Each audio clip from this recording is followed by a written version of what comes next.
Hi, I'm Matt. Welcome back to Hitchcock's Motorcycles. In today's video, we're going to do a little bit of reminiscing. A few weeks ago, a customer sent me a message after one of our videos was published saying that I needed to ride some of the older bikes to appreciate how good the newer bikes are. I thought about that for a while and I thought, what a good idea. So I went through our development bikes at Hitchcock's to see what we had available and what was in a rideable state that I could take out and test for the day. And I came up with the idea of testing this, the Bullet 500. So this is our development Bullet 500. And this isn't going to be a review per se, this is going to be reminiscing of how far, or reminding myself of how far Royal Enfield have come in a very short space of time to the modern bikes. Now this is a 2017 bike. It's a later one with a disc brake, and I'm really happy that it's got a disc brake because I've been test riding this most of the morning into the afternoon, and what I will say is you do need both brakes to pull this up when you're at highway speeds. I'm not sure what it would have been like with a drum brake. I've never had the pleasure of riding one with a drum brake, but I will say that this is an event to ride.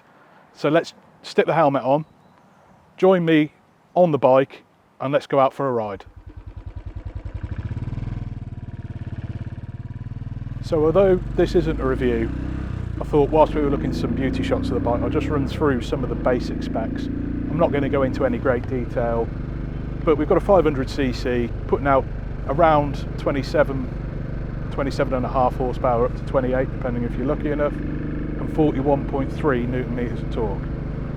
We've got a kickstart and an electric start, and this was the last of the new generation bikes to offer a kickstart.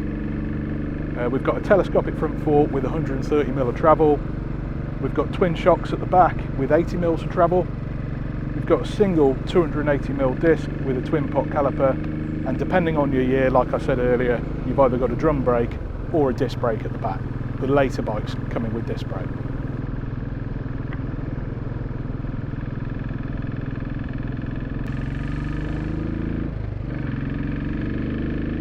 I've been riding this bike most of today.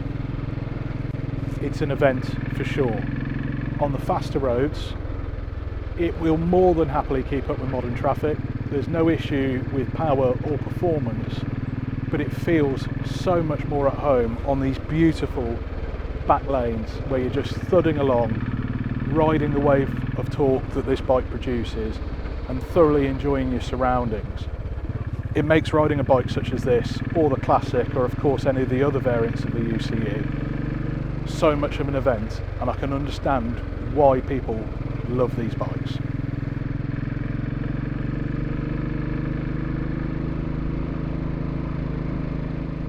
So I want to talk briefly about the main feature of this bike, and that's of course the UCE 500 engine that was fitted to this bike. Now for Royal Enfield, this was a thoroughly modern engine when it was launched in 2009, taking over from the lean burn and the iron barrel before it. And what I can say is this was immensely popular all over the world. There was way more than 3.5 million of these bikes sold in the lifetime of the production run of the bike, in 350, 500 forms and the different variants. This being the Bullet variant, I must say, with the bench seat and the paintwork, is one of my favourites. But going back to that motor, it was a massive step forward for Royal Enfield. First UCE engine that they produced, and going forward this was the spark that lit the fire of what's come from Royal Enfield since then. So if you're relatively new to Royal Enfield and you've only ridden the more recent modern bikes like the 350 Reborn or the Bullet 350 or maybe an Interceptor, what's it like to ride a bike like this, the big 500 single? Well, what I'll tell you is it's an event. It feels totally different to any bike I've ridden from this era. Now this is a 2017. In 2017, I was riding a big 1000cc Yamaha with traction control and wheelie control and a quick shifter up and down blipper. This could not be any further than that from that bike. This is like riding a classic bike, but with modern reliability. When you accelerate, it vibes through the whole bike, through your feet, through your hands, and you know that you're riding a machine. Now that's not a bad thing. It makes this bike incredibly unique in the marketplace it was in at the time, and it still is to this day. Would I own one of these? As a second bike, for sure. I couldn't ride one of these every day as my only bike. My commute is about 30 miles, including motorways, fast roads, B roads, all sorts. I can mix it up a bit. I would find this bike on the long runs, and I'm sure plenty of customers, plenty of guys ride these, and they've been proven. They've gone all over the world. But for me, would I pick this bike or one of the others? If I was going to buy one of these, I'd have to buy a J series. I'd have to buy the 350 Classic Reborn or the 350 Bullet. It still gives you the character, the thump of a single, but it's so much more refined. And for me, over the longer ownership period, as a second bike, to ride to the pub, to ride to a bike meet on a night time, to take your kids out on, this would be a lovely thing. But as an everyday commuter bike, the 350J would have it beat every single time.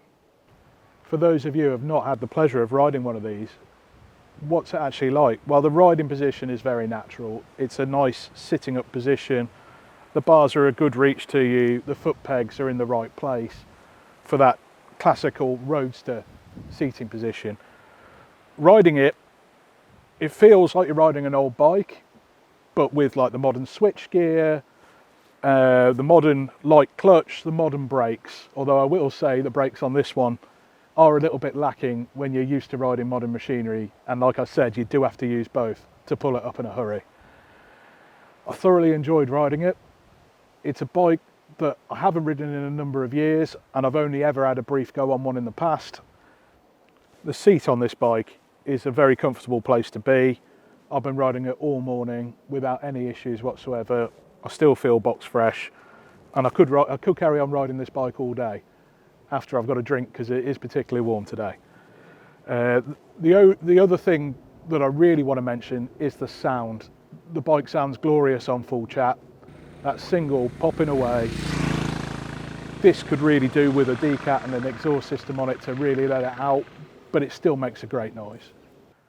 So to summarise, as I've mentioned probably once or twice in this video already, this was the start of the modern day Royal Enfield. This was the bike that put them on the map and led them to the successes that we're having today, or they're having today. This bike was a modern bike that felt like a classic bike, and that was a fantastic thing at that point.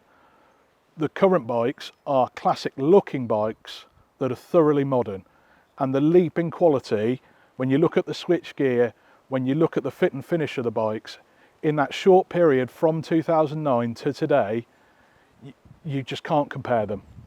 The modern bikes are literally fantastic and at a fantastic price point.